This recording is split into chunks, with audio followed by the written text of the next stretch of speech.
Rockstar Games was once a pinnacle of innovation in gaming. When titles such as GTA, Bully, and RDR, if you were to ask a gamer what some of their favorite games of all time are, you're more than likely to hear Rockstar Games somewhere in there. With massive open worlds, unique characters, and the freedom in the gameplay, Rockstar Games was on an all-time run in the 2010s. However, with recent microtransactions, canceled DLC for the single-player stories, and even a 14-year-old PC port, Rockstar has fallen from its once upper echelon status. To discuss the current state of Rockstar, we must first take it back to where it all began. What's going on with all you beautiful people, extraterrestrials, and whatever you want to identify yourself as? It's your boy Rob. Yes, just Rob. Back at it with another vid. Today we're going to be going over Rockstar Gaming and how, over time, they regress from innovating their games. I know we have GTA 6 releasing next year, and while it's on my radar, I'm not super optimistic on the game due to some of the topics we're going to be discussing in this vid. If you enjoy video essays such as the vid you're watching now, then you're in the right place. Consider subscribing and tap the bell icon so you never miss a vid from yours truly. With everything out the way, strap yourself in, hands and feet aside to ride at all times, and somebody cue my intro.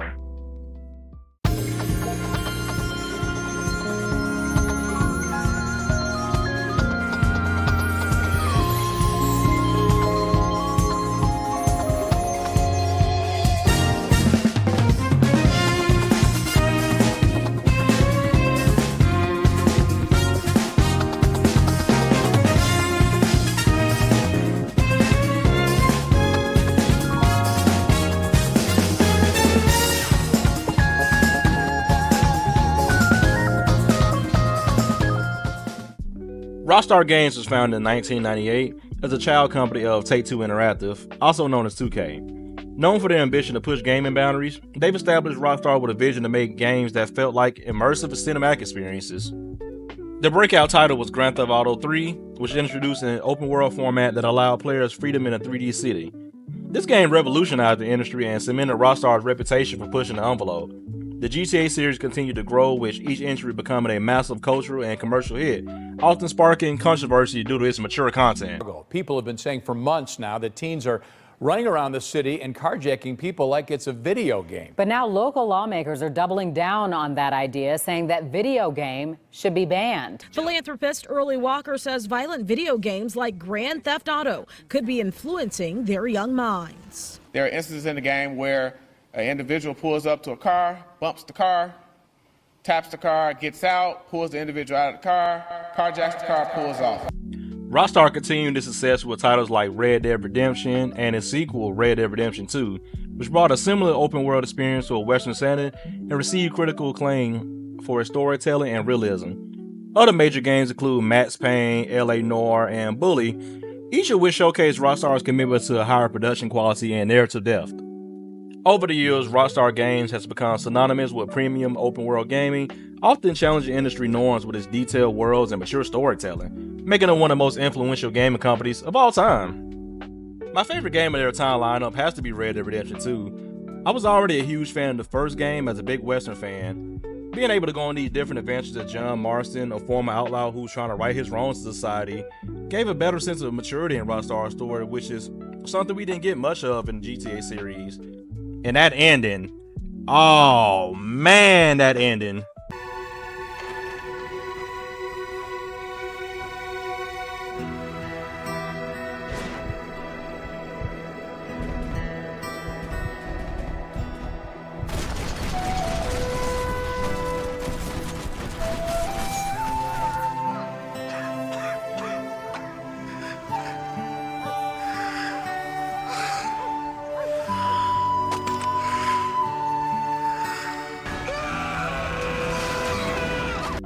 Following up with Red Dead Redemption 2, everything has been up times 20, no Kaioken.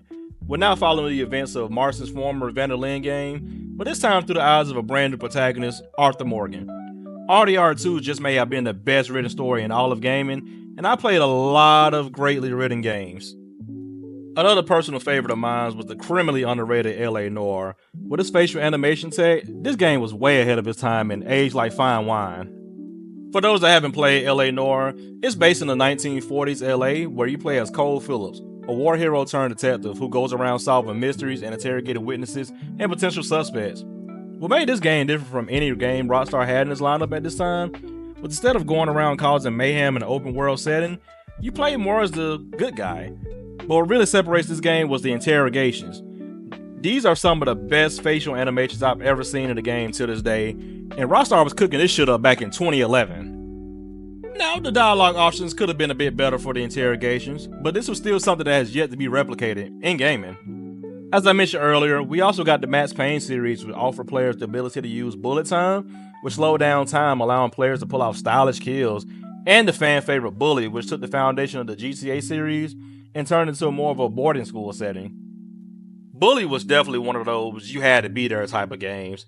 You played as Jimmy Hopkins, a teenager dealing with bullies, school cliques, and authority figures, which offered a detailed and interactive experience. You also were able to attend classes, hang out with different groups, and as usual Rockstar Games, engage in different side activities. This game was also funny as shit, by the way. Definitely avoid them. Whatever, I'm not afraid of some dumb roid monkeys. That is not the Bulworth way, boy. Yeah, you could have fooled me. What? I said you could have fooled me. This place is full of bullies and maniacs. Nonsense. Screw you, new kid. This is what we do to teachers' pets around here. You better not. Ow!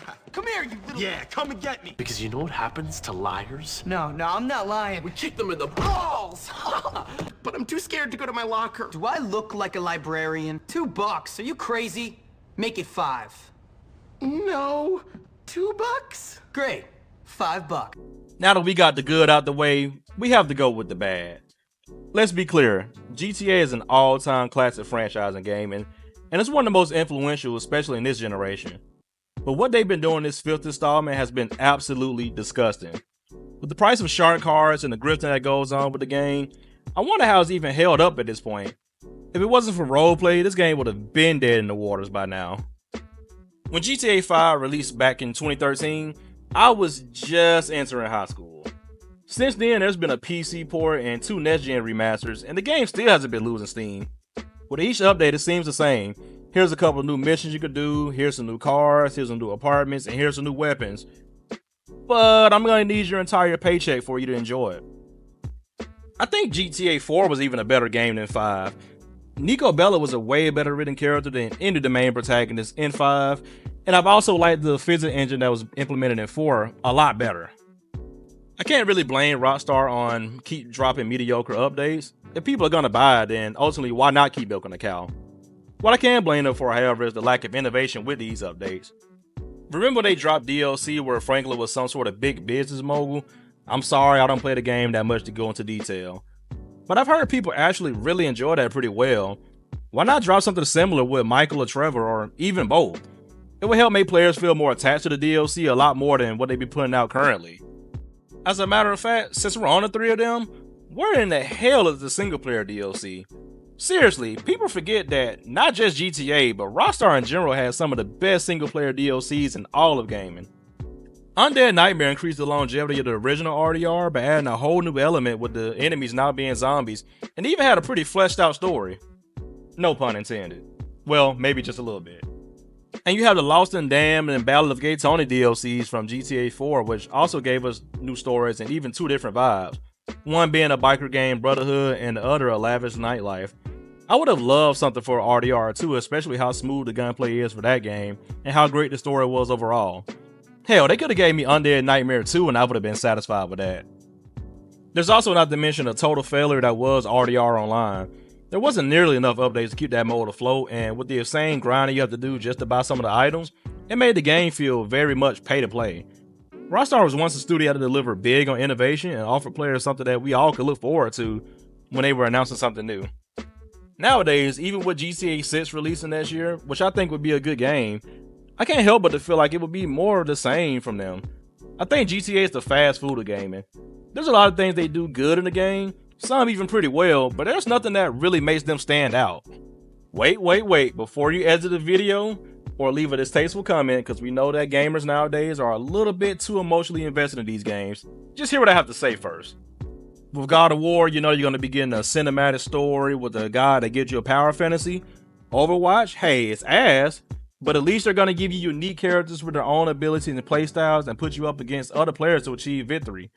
Resident Evil is even going to give you artificial jump scares that try to make you feel scared, but never really works. But hey, at least they're trying. And that leaves my point with GTA. What makes that game stand out from others other than being able to cause chaos? I'd love to hear your thoughts in the comments. If you agree, then let me know. If you disagree, then hey, let me know as well, as long as we keep it under the lines of constructive criticism. I really want Rockstar to keep challenging themselves because they were once considered an all-time great in gaming. And it's kind of sad to what they're starting to turn into. Man, it's been a while since I dropped the vid. I miss you all. I've just been busy taking care of life things and playing Metaphor, which has been amazing so far. At the time of this recording, I have just about over 40 hours in the game, and if I have to give a short and simple review for what I played so far, Atlas just might have themselves a game of the year with this one. Definitely expect the full review coming soon, hopefully before the end of this month. Speaking of the end of the month, we also have Marvel Rivals dropping on December 6th, and I'm definitely planning on dropping content on that one. I'm also planning on watching the Game Awards with the homies with my own little twist. Be on the lookout for that as well. Don't want to give out too much. If you liked the vid, then drop a like for me and even consider subscribing to the channel so you never miss a vid. Now, if you all don't mind, I'm gonna get back to playing some Metaphor. I hope you all stay safe and stay dangerous. It's been your boy Rob. Yes, just Rob. And I'm out. Peace.